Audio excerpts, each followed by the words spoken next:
Somewhere between darkness and truth, there are people who vanished without a single goodbye. Welcome to the place where unsolved mysteries breathe again, where we reopen the cases time tried to bury. Knoxville, Tennessee, summer of 1963. A warm July evening settles over the small city, wrapping the streets in the smell of popcorn, engine fumes, and the distant calliope music drifting from the old traveling circus camped behind the rail yard. Children run barefoot across dusty sidewalks. Porch lights glow like small lanterns along Maple Street. Tonight should have been like any other summer night, but it wouldn't be. This is the story of an 8-year-old boy who vanished in the span of a heartbeat right in front of his brother, leaving behind a mystery that haunted a family for 6 decades. The story begins on a warm July afternoon, the kind of day when small towns feel suspended in a quiet, harmless stillness. That stillness would soon fracture. The traveling circus had arrived the night before, its faded striped tents rising like patched-up giants near the old rail yard. For families who struggled to make ends meet, the circus was a brief escape, a place where children could forget the weight of their parents' worries. Jacob, 10 years old, and his little brother Noah, 8, stood outside the wooden fence surrounding the circus grounds as performers rehearsed their stunts inside. Their parents had promised maybe next year, but Jacob already knew what that meant. Money was tight. The boys watched anyway, eyes wide, listening to the muted thud of acrobats landing on canvas mats, the distant wheeze of a calliope organ practicing its off-key tune, the rattle of caged animals shifting restlessly in the heat. When the show was about to start and the distractions of the crowd grew louder, car horns, laughter, the crackle of popcorn carts, Jacob tugged Noah's hand.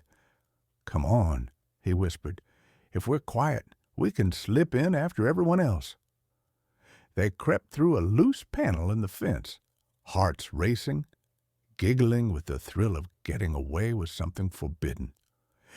Inside, the glow of lanterns cast trembling yellow-brown shadows over the sawdust floor. The boys found a hidden corner behind a stack of crates and old painted props where they could see everything without being seen. For Jacob, it felt magical, like the world had briefly opened up just for them. When the show ended and the crowd spilled out into the night, the brothers drifted toward the exit. Performers hurried by carrying coiled ropes and costumes. Visitors chattered about their favorite acts.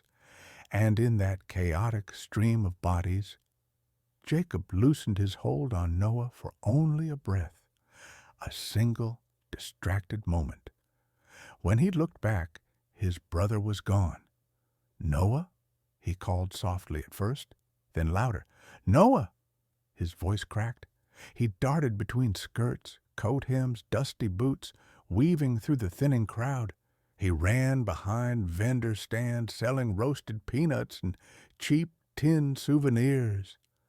Panic clawed up through his chest as he searched every direction, breath stuttering in broken bursts. "Please, Noah, where are you?" His eyes blurred. His hands shook. He knew he had to tell their parents.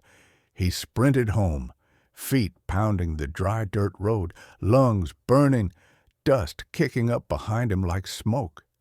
He burst through the front door, almost collapsing. Mom, I can't find him," he gasped between ragged breaths. "He was right behind me. I looked. He's gone. I looked everywhere. He's gone."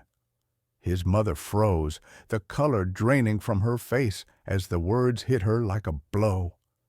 His father set down the evening newspaper, rose so quickly the chair tipped over, and grabbed Jacob by the shoulders, steady but trembling. Slow down. Tell me exactly what happened." But Jacob could barely breathe. "I lost him. I lost Noah." The room tilted. The parents exchanged a look. Terrified, wordless, immediate. They knew instantly that something was very wrong. They ran out of the house, across the yard, down Maple Street, calling Noah's name into the thick, humming summer dusk. Their voices echoed off porches and quiet driveways. Neighbors stepped outside, wiping their hands on aprons or work shirts, offering only confusion and concern. "Have you seen a little boy? Blue shirt, brown hair. He was with his brother just minutes ago." People shook their heads. Some hadn't noticed anything. Others thought they might have heard a child crying, but they weren't sure. Then a woman near the end of the block hesitated before speaking.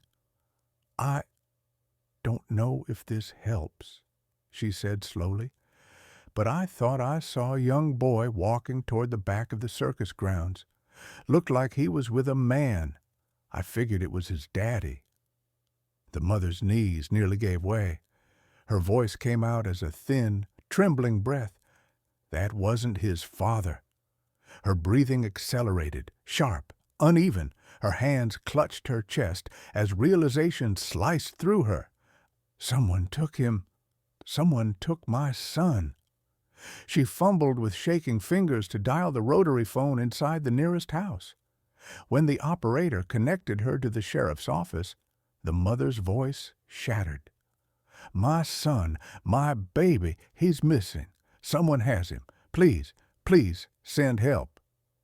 And from that moment on, that warm July night in 1963 would be remembered not for circus lights or summer laughter, but for the moment a family's world collapsed into fear, sirens, and a mystery that would haunt Knoxville for decades. Sheriff Dale Whitmore arrived within minutes, his patrol car skidding to a stop in a spray of gravel. The flashing red dome light spun silently above the hood, casting slow-moving streaks across the neighborhood like a warning painted on the night. He was a tall man, weathered by years of dealing with drunks, runaway teens, and the occasional brawl behind the textile mill. Nothing like this. As he stepped out, he saw the mother standing rigid in the glow of a porch light, one hand pressed to her trembling mouth, the other gripping the railing so tightly her knuckles had turned bone white. The father paced in tight, restless circles, stopping only to look down the street as if sheer willpower could make Noah appear. Jacob sat on the steps, shoulders shaking, face buried in his hands. Whitmore crouched in front of the boy. "Jacob," he said softly, "I need you to tell me again. Everything, just like before." Jacob's voice came out in small, broken pieces. "We were watching the circus. We sneaked in. I shouldn't have. I held his hand, then I didn't. Then he was gone. He was just gone." Whitmore took notes in a small, worn pad, the tip of his pencil tapping anxiously against the paper. He asked about Noah's clothes, his height, his habits. Jacob answered through gulps of breath. The sheriff's jaw tightened with each detail. Within half an hour, deputies fanned across the neighborhood. Flashlights danced across yards, fences, hedges, the hollow beneath porches. Hound dogs barked in the distance. Radios crackled with clipped voices. Nothing behind the school. No sign near the creek. Check the rail yard next. The night air grew heavier, thicker, as if the entire town was holding its breath. At the circus grounds, sheriffs pushed through the gates, questioning performers still cleaning up from the show. A clown with half-wiped makeup insisted he'd seen nothing unusual. A tired acrobat said a boy crying would have been noticed. A ticket seller admitted people came and went through gaps in the fence all the time. The circus manager A barrel-chested man with nicotine-stained fingers swore up and down that his troop had nothing to do with no missing kid. But something about the way he avoided looking directly at the sheriff made Whitmore's instincts tighten like a knot. A deputy found small footprints in the dirt path behind the animal cages. 2 sets, one smaller leading forward, one larger parallel. Whitmore examined them under a lantern's dim glow. "Could be anything," the deputy murmured, but the sheriff knew better. The tracks angled away from the circus, toward the darker stretch of the rail yard where freight cars sat silent and rusting. A perfect place to vanish. Back on Maple Street, neighbors kept gathering, forming small clusters, whispering theories, prayers, worst fears. The mother drifted between them like a ghost, stopping strangers, pleading, "Please, did you see him? Please tell me you saw him." Some avoided her eyes. Others shook their heads with genuine sorrow. The father kept returning to Jacob, kneeling beside him. "We're going to find him," he whispered, more to anchor himself than comfort the boy. An hour passed, then 2. The sheriff finally approached the parents. "We're widening the search," he said. "We'll bring in more deputies from Sevier County, maybe even state troopers if we need to." The mother nodded hollowly, tears streaking silently down her face. "Someone has him," she whispered. "Someone has my son." Her voice barely rose above the hum of crickets, but the sheriff heard every word. A deputy called from down the street. "Sheriff!" Whitmore turned sharply. The deputy jogged up, breathing hard. "We talked to Mrs. Callahan. You know, the one with the porch swing? She says she saw a man earlier this evening walking fast, holding a boy by the arm. Said the child looked upset." The mother's heart lurched. "What kind of man?" The deputy hesitated. She couldn't see clearly, but she said he was tall, wearing a dark coat, that's all. Whitmore rubbed his temples. A tall man in a coat, on a humid July night. It didn't add up, unless he didn't want to be recognized. The search pushed deeper into the rail yard, lanterns bobbing like slow-moving fireflies among the abandoned freight cars. Deputies banged on metal doors, shouted Noah's name into the hollow dark. Dogs sniffed along the tracks, noses low to the ground. The air smelled of iron, oil, and something else, something uneasy.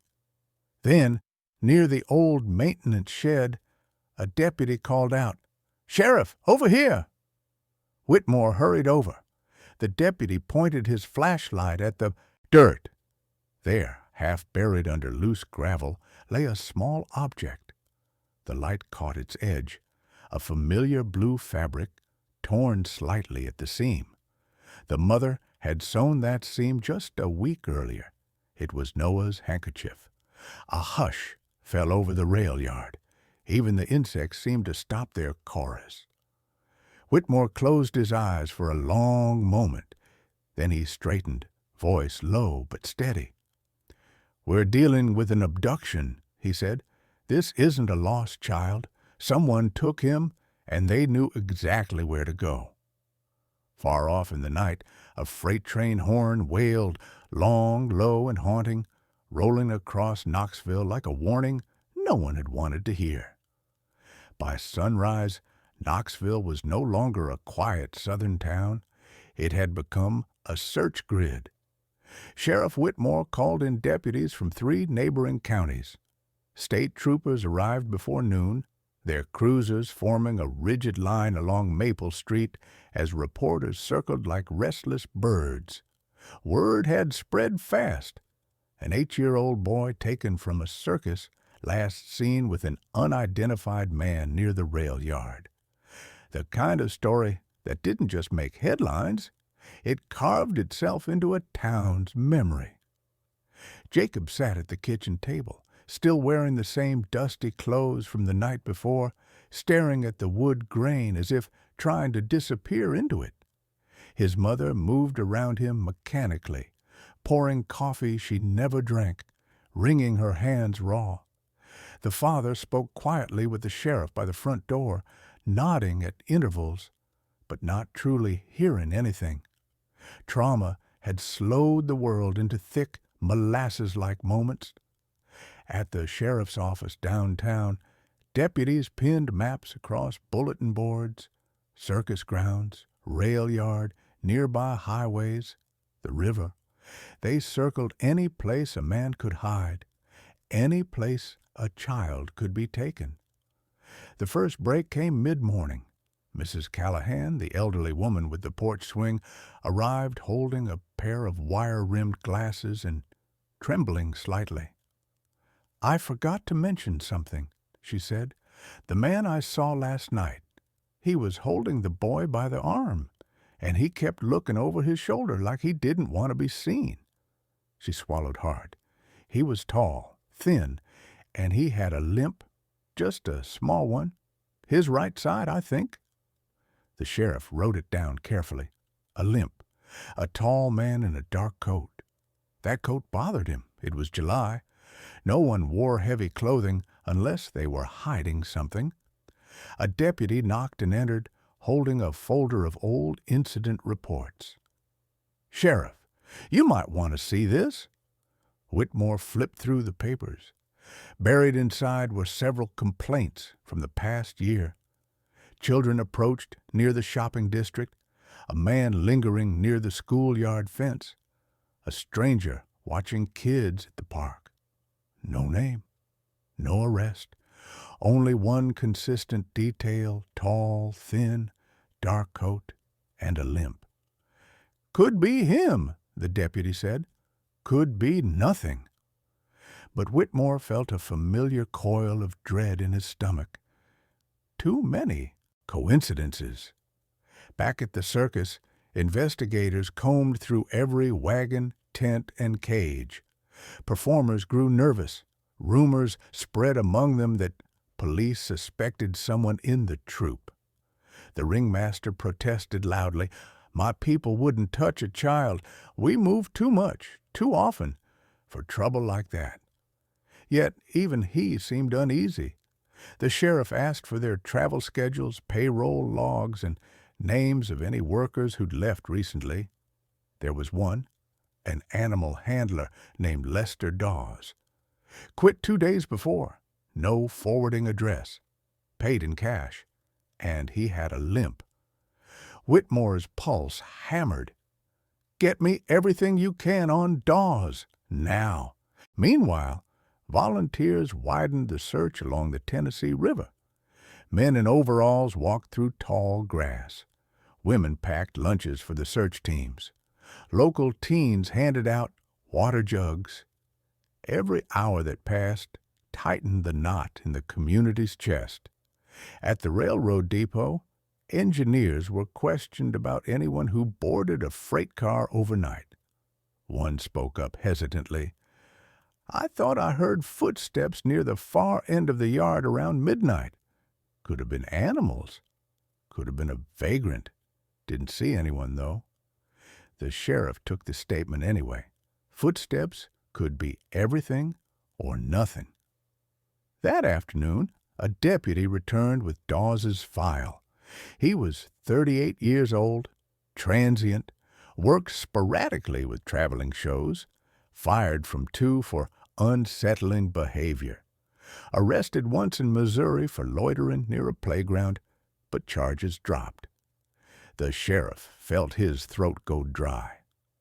"Where'd he live when he was here?" he demanded. "Tent on the grounds," the deputy said. "Already searched. Nothing but clothes and a broken pocket knife." "Check again," Whitmore ordered. "Every inch, every crate, every trash bin. He left something behind." But the clue didn't come from the circus. It came from the rail yard. Near dusk, a state trooper waved the sheriff over to a locked maintenance shed, half hidden behind stacked ties. We forced it open to be thorough," the trooper explained. "Figured it had been abandoned for years." Inside, the place smelled of rust and old oil, but in the corner, among cobwebs and scrap metal, sat an overturned wooden crate. On the floor beside it, half buried under dust, was a piece of fabric.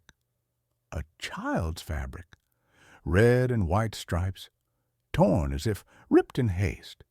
The father recognized it instantly. "His shirt," he whispered, voice breaking. "He was wearing that shirt." The mother collapsed into his arms. The sheriff crouched, examining the scene. Footprints, one small, one large, were faint but visible. The large one showed the toe dragging slightly. A limp. Whitmore stood slowly, face set in grim resolve. "He brought Noah here," he said quietly. "But he didn't stay. He moved again." A deputy nearby asked, "Where do we look next, Sheriff?" Whitmore stared out at the long lines of tracks stretching into the fading orange sky, each one leading somewhere different, somewhere far. "He's not hiding anymore," the sheriff said. "He's traveling." And in that moment, a terrible realization settled over everyone. If the man took a freight car into the night, he could be anywhere by now. By the end of that fourth day, the case had shifted from a local emergency to a multi-state manhunt. Once the sheriff confirmed that Noah's torn shirt had been found inside the abandoned shed, he contacted the Tennessee Bureau of Investigation. Within hours, federal agents were looped in. The circumstances, interstate rail access, a transient suspect, a missing child under 9, signaled something far larger, darker, and more difficult than Knoxville could handle alone. The rail yard became the epicenter of controlled chaos. Lanterns hung from hooks. Troopers paced the gravel. Investigators mapped boot prints, measured stride length, collected soil samples, photographed every scrap, every smudge, every trace. One detail chilled them. The dusty streaks on the shed floor showed the small print being dragged, not walked. The sheriff didn't share that with the family. Some truths carried weight that could crush a parent instantly. The father stood outside the perimeter, fists clenched, jaw trembling with a fury barely contained. The mother sat on an overturned crate, rosary dragging across her knuckles, whispering prayers that cracked halfway out of her throat. Jacob, perched beside her, couldn't lift his eyes. He kept repeating softly, "I should have held him. I should have held him." But no one corrected him, not yet, not in that moment when the world felt like it was splitting apart. Investigators interviewed every railroad worker on duty that night. Most had seen nothing unusual. Long hours, hot July weather, freight schedules that blurred together. But one man, an older conductor with coal-stained hands, offered something different. "About midnight," he murmured, eyes narrowed in thought, "I saw a figure move between the boxcars. Thought it was a drunk or a stray dog. Didn't think much of it, but he had a funny walk, like his leg wasn't right." The sheriff pressed him. "Which direction?" The conductor pointed toward the western tracks. "Line that runs to Nashville. Freight 247 passed through around then, slow-moving, easy to hop if someone was desperate enough." That was all Whitmore needed. "Put out a bulletin," he barked. "Tall male, thin-billed, dark coat, limp, possible suspect traveling west on or near Freight 247. Focus on rail towns, small depots, hobos, anyone matching that gait." Deputies sprinted to phones and radio desks. Within minutes, state lines lit up, Tennessee, Kentucky, northern Alabama, even parts of Arkansas. By dawn, every railway police unit from Memphis to Louisville had Noah's picture. the suspect description, and a clear directive. If you see a man with a limp traveling alone with a boy, or alone at all, stop him. But freight trains were the perfect hiding place for ghosts. They carried strangers no one saw, no one checked, no one questioned. A man could ride for days and pass dozens of towns without ever touching a platform. The manhunt stretched thin, desperate, and wide. Search teams spread along the tracks in both directions. Some traveled in pickups. Others walked for miles with dogs trained for scent detection. They found cigarette butts, old food wrappers, bottle caps, nothing meaningful. Not until midday did the first real lead appear. In a tiny whistle-stop town 50 miles west of Knoxville, a gas station attendant called the sheriff's office. His voice shook as he spoke. "I heard the bulletin on the radio. I think that man came through here." The sheriff was patched through instantly. "Tell me exactly what you saw," he said. The attendant swallowed hard. "He came in around sunrise, tall fella, thin, wore a dark coat, way too heavy for July. Had that limp too. Bought canned beans, matches, water, and a small blanket. Asked if there was a place to camp near the tracks." "Was there a boy?" the sheriff asked. A long pause. "No, no boy, not that I saw. But he had a burlap sack. Big one. Carried it over his shoulder. Could have been anything inside." The sheriff closed his eyes, steadying himself. Men carrying sacks near missing children never meant anything good. "Which way did he go?" "West," the attendant replied. "Toward the timberline. I watched him till he disappeared. Within an hour, troopers swarmed the area. They searched the tree line, the brush, the dried creek bed. They found crude footprints, the larger one unmistakably dragging. They also found a fire pit still warm. Nearby, a discarded can of beans, opened with a dull blade, and next to it, rope, frayed, recently cut." The sheriff knelt, staring at the strands. His blood ran cold.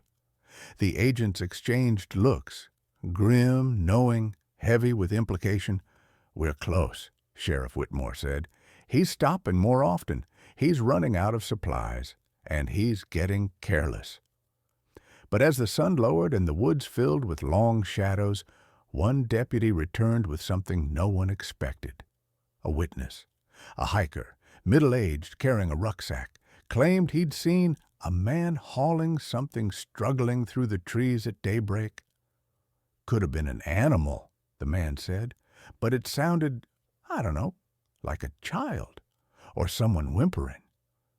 The sheriff stepped forward, voice low. "Which direction did he go?"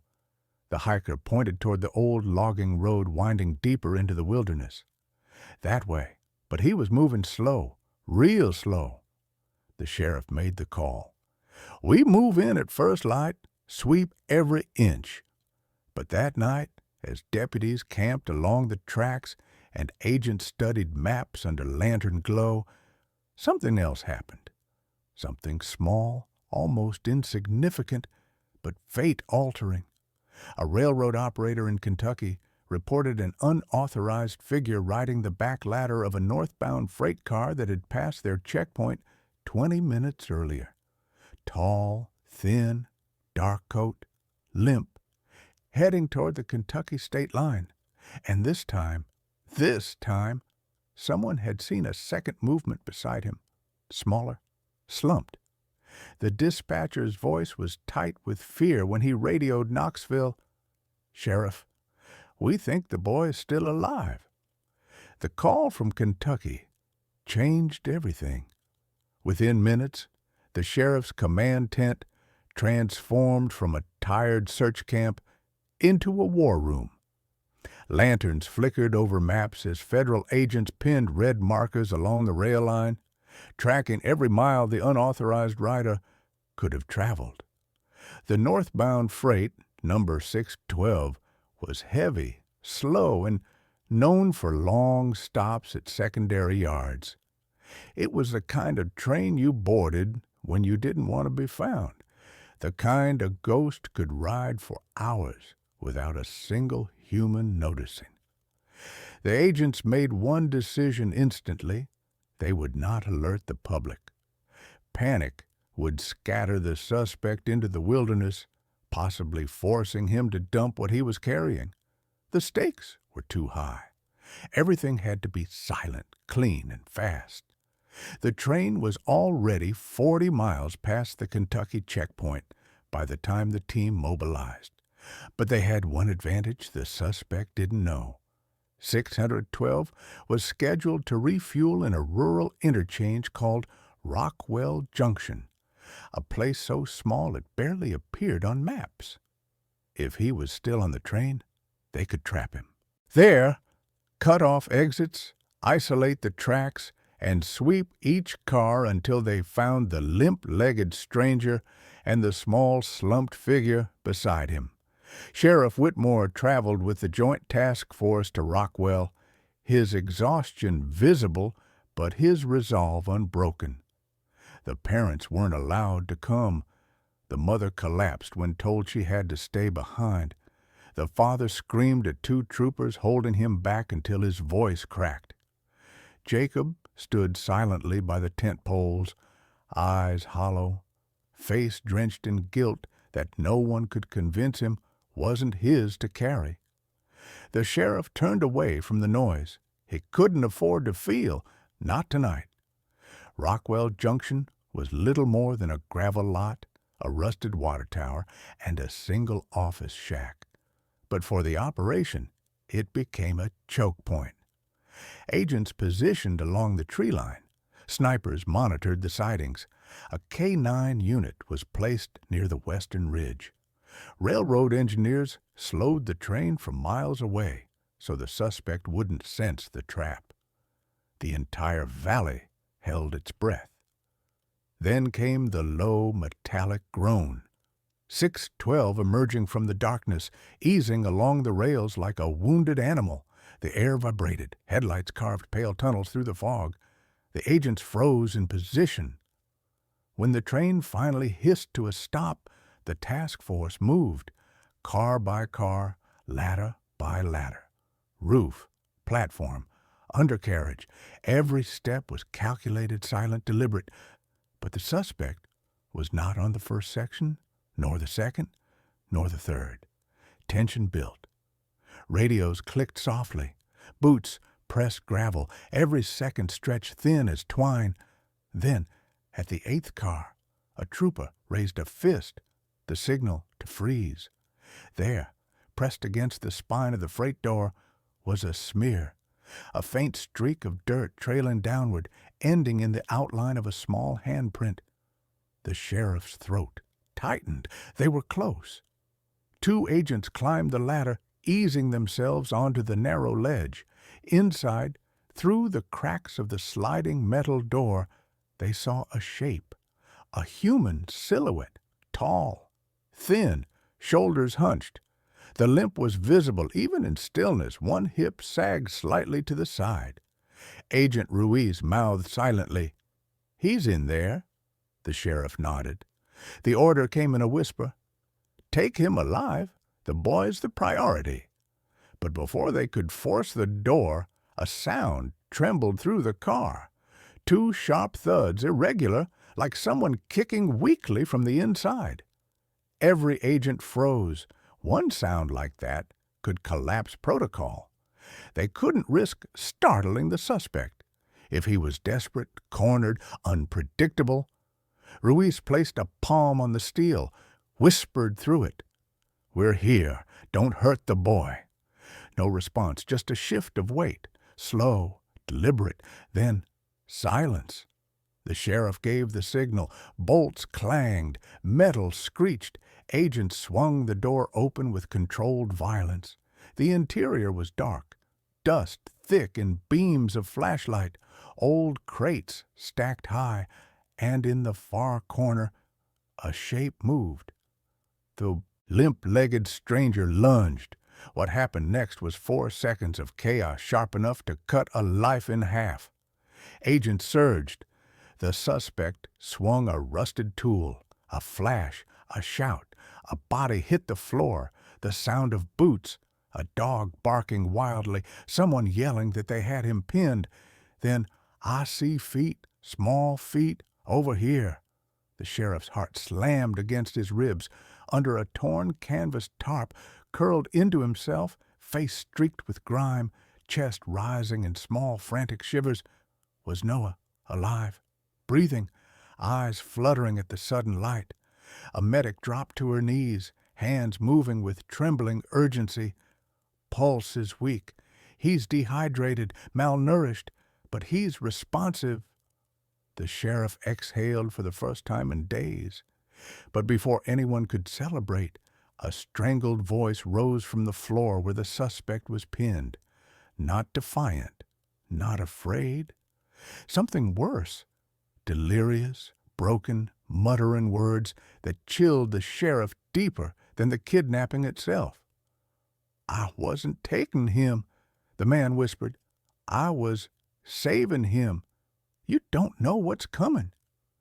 He coughed, then smiled through split lips, a smile that didn't belong to someone who had simply taken a child. Something else lingered behind it, something far larger than one kidnapping.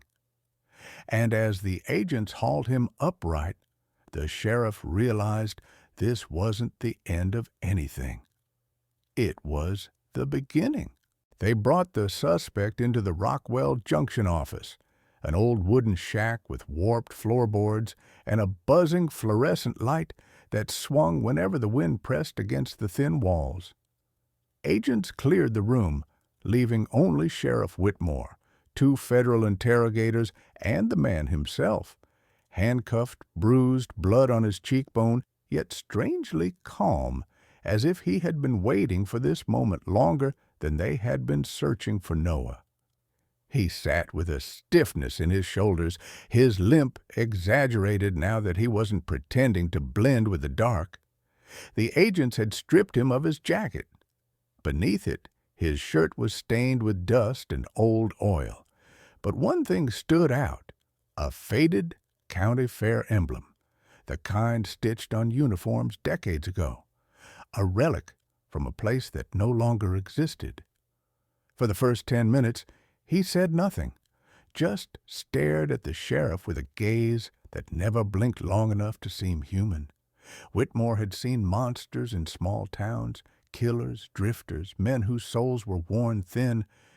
But there was something wrong here, something not quite feral, not quite sane, something deliberate. Finally, one of the federal agents broke the silence. "Tell us your name." The man smiled again, that same unsettling tug of the mouth that didn't match his eyes. "Names don't matter," he whispered. "Not tonight. Not after what I stopped." The sheriff leaned forward, palms on the table. "You kidnapped an 8-year-old boy." The man shook his head slowly, almost pityingly. "Kidnapped? No, no, no. I pulled him away from the tracks. I saved him from what was following him." The room stilled. Agents exchanged uneasy glances. The sheriff's jaw locked. "Then why run?" Whitmore asked. "Because you people don't listen when someone tries to warn you," the man said, voice rising into a trembling rasp. "You see a limping drifter and assume evil, but I'm the only one who sees the way these things start. I've seen them before, at fairs, carnivals, traveling shows. They move with the music. They look for children alone, children who shine." He tapped the side of his head twice, as if knocking on a door only he could hear. The federal agent cut in, harsher this time. "What were you planning to do with the boy?" The man turned to him, and for the first time, anger cracked through his calm. "Keep him alive. That's more than you would have done." He leaned back in his chair, breathing hard, gaze drifting to the ceiling as though remembering something far away. "You think this is the first time?" he whispered. "Back in 43, there were twins in Ohio, a girl in Arkansas in 51, always near the traveling shows. Children vanishing when the music fades. They don't come back. Not the same. Not at all." The sheriff felt a cold ribbon slide down his spine. He wanted to call the man delusional, but there was something in his tone, a lived-in certainty, madness wrapped around a core of truth. The agent pushed a folder toward the suspect, photos of the search, the train, Noah's tiny shoe. "If you were saving him, why hide him under a tarp?" The man blinked slowly. "To keep him quiet, to keep him unseen. It's drawn to noise and light." "What is?" He looked up. The buzzing fluorescent flickered, casting jagged shadows across his face. "The one who watched him at the circus." The sheriff's breath caught. The interrogator frowned. "What circus?" "The old one," the man murmured. "The one in Knoxville, behind the rail yard. It travels the same rail lines it did 20 years ago. Still wears the same colors. You think those people age? You think they'd leave towns because the crowds are small? No, they move because they've taken what they came for." He leaned forward, and for the first time his eyes seemed genuinely afraid. "I saw the boy standing alone by the back fence. I saw the shadow behind him, long arms, wrong shape, watching him. Children with bright souls glow to things like that." His voice cracked. "I pulled him away, that's all. I didn't take him. I rescued him, and it's not done yet. It'll follow the tracks. It always follows the tracks." The room went still. Wind scraped against the shack. The flickering light buzzed, hummed, then steadied. The sheriff's heart hammered beneath his ribs. The story was insane, impossible, and yet there had been 2 mothers in Maple Street who once claimed to hear something moving behind the circus tents late at night. Something big, heavy, too quiet for its size. Rumors, old fears, things meant for campfire stories. But tonight, they didn't feel like stories. The suspect's breathing grew shallow. He whispered, "You didn't catch the danger. You caught the warning." And with that, he closed his eyes. The sheriff stepped outside, where dawn was bleeding slowly into the horizon. Behind him, the agents argued about psychiatric evaluations, federal charges, extradition. They were doing their jobs. But the sheriff felt something shift inside him, something heavy, cold, and undeniable. Because somewhere deep inside he knew the man believed every word he said. And worse, a small part of the sheriff feared he might not be wrong. Noah stepped off the freight car into the warm Kentucky morning, his small frame trembling from exhaustion, heat, and fear. The first thing that struck him was the sunlight, blinding after the dark, cramped spaces he had endured for days. He blinked repeatedly, rubbing dirt from his eyes, and then his gaze fell upon the sheriff, who had been waiting with arms open, yet taut with authority. The father's voice cracked first, shouted over the bustle, "Noah, my boy, thank God, thank God."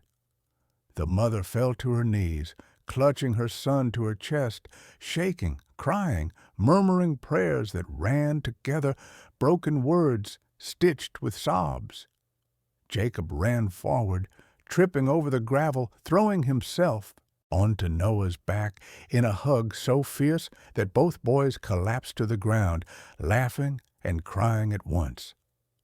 For a brief moment, the chaos, the fear, and the months of nightmare seemed to dissolve into sunlight, the soft scent of grass and diesel, and the sound of the wind in the trees.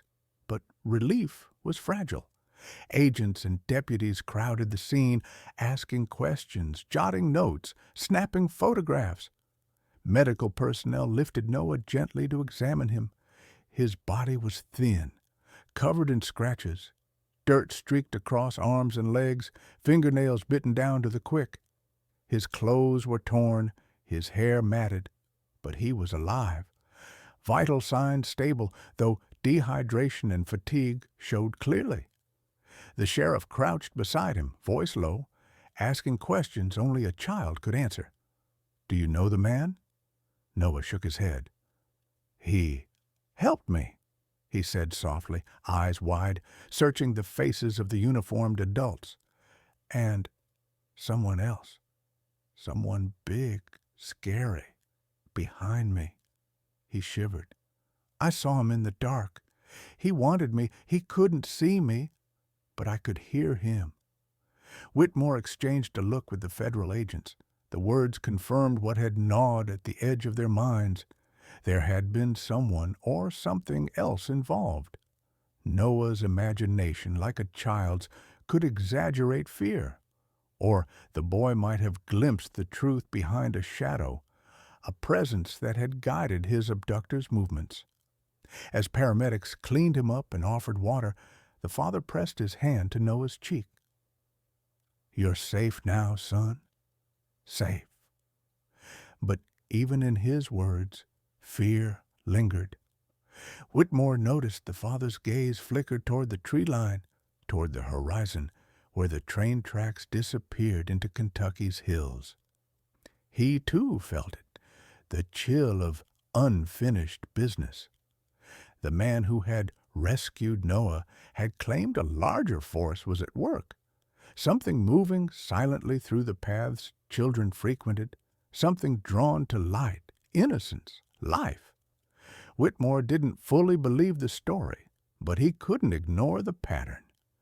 Children disappearing near traveling shows, the railroads, isolated towns. Back in Knoxville, news traveled fast. Local newspapers ran the story with cautious relief. Child found alive after being missing for 4 days. Crowds gathered at the station to see Noah reunited with his family. Smiles, tears, embraces. But the adults whispered among themselves, eyes darting to every stranger passing by. The circus had moved on weeks ago, as it always did, leaving empty tents and a silence heavy enough to press against the ribs. Sheriff Whitmore knew the town would breathe again eventually, but part of him felt the weight of the unsolved. The strange limp man, his cryptic warnings, the feeling that someone or something still watched from the edges, invisible, patient, waiting. At night, Noah slept fitfully in his own bed, pulled tight against his mother. He murmured dreams of dark tents, shadows moving just beyond his reach, the voice of the limp man whispering to stay quiet. Whitmore visited the family the next day, walking through the small house, observing the way Noah avoided corners, how he flinched at sudden movements. It wasn't trauma alone. It was awareness, the deep imprint of witnessing something incomprehensible. The sheriff made notes, quietly filing everything in the case folder that had grown fat with maps, photos, and reports. Something didn't add up. The man had not acted like a typical kidnapper, and yet the danger had been real. Across the hills, the traveling circus continued its circuit, oblivious to the investigation now spiraling into multiple states. Performers packed wagons, animals roamed, and the calliope played faintly as townspeople came and went. Whitmore knew it would be months, maybe years, before the threads unraveled fully, if they ever did. He also knew one truth. The boy's rescue had been miraculous, but the story behind it was unfinished. Something had drawn the children to the circus. Something had forced them into the path of the limp man, and perhaps something darker still waited along the rails. In the quiet of the office, Whitmore stared at the map. Pins and notes covered the rail lines, towns, and possible sightings. He traced the route with his finger. Somewhere further west, along shadowed tracks, lay questions without answers. And in the corners of the file, in the fragments of witness statements, in the faint impressions left by footprints and torn fabric, he felt the echo of one certainty. This was not over. Noah was back with his family, alive. But the forces that had shaped his disappearance had not vanished. They lingered, like a shadow at the edge of every map, a whisper behind every rail, waiting for the next child, the next moment, the next heartbeat. After Noah's rescue, the man who had carried him across rail lines and hidden him beneath the tarp, identified only as Elliot Crane, age 34, was taken into federal custody. The small Kentucky town watched silently as officers led him from the freight car under chains and cuffs.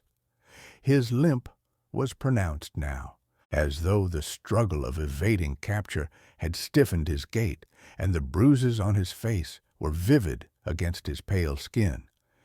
He offered no resistance, no protest, only that same chilling smile Whitmore would never forget. The interrogation began immediately.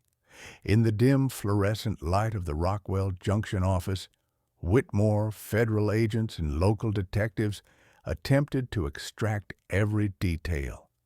They asked about the boy's whereabouts, the method of the abduction, the reason behind it, and any potential accomplices.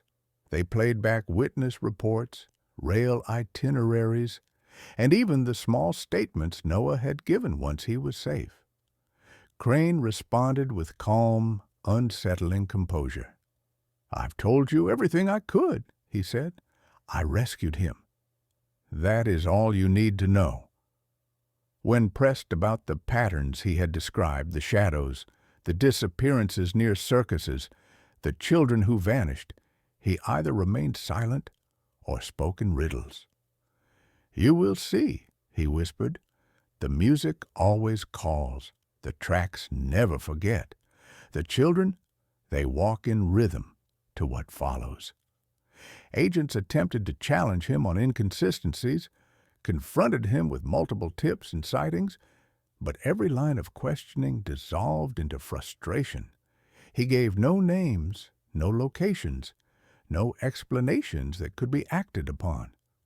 Despite the lack of full cooperation, the legal system could not ignore the facts. He had transported and hidden a child for several days, effectively abducting him from his family. Federal charges were filed immediately: kidnapping across state lines, unlawful restraint of a minor, and obstruction of justice. Tennessee and Kentucky prosecutors coordinated to ensure he could not escape jurisdictional loopholes.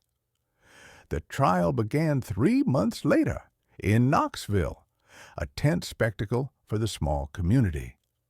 Crane remained stone-faced throughout proceedings. Noah and his family were shielded from the gallery, but provided statements of trauma and recovery. Witnesses described sightings, the freight car trail, and the discovery under the tarp. Medical reports documented Noah's condition and the peril he had endured. The defense argued that Crane had acted to protect the child, citing his own cryptic statements, but the jury was unconvinced. Ultimately, the court convicted him on all counts: kidnapping, interstate transportation of a minor, and unlawful confinement. He was sentenced to 35 years in federal prison, the maximum for the crimes under 1960 statutes. Appeals and motions dragged on for years, but none overturned the conviction. Yet even in prison, Crane offered no further clarification about the strange warnings he had given, no revelation about the shadowed figures he claimed haunted the tracks, nothing that might explain the larger mystery he had alluded to. The Albersons, while grateful for Noah's safe return and reassured by justice, remained uneasy. The boy had returned. The man was imprisoned. But some questions lingered. How many children had truly vanished along those rails? Were there others who remained lost? And what did Crane mean when he spoke of it that followed the music and the traveling shows?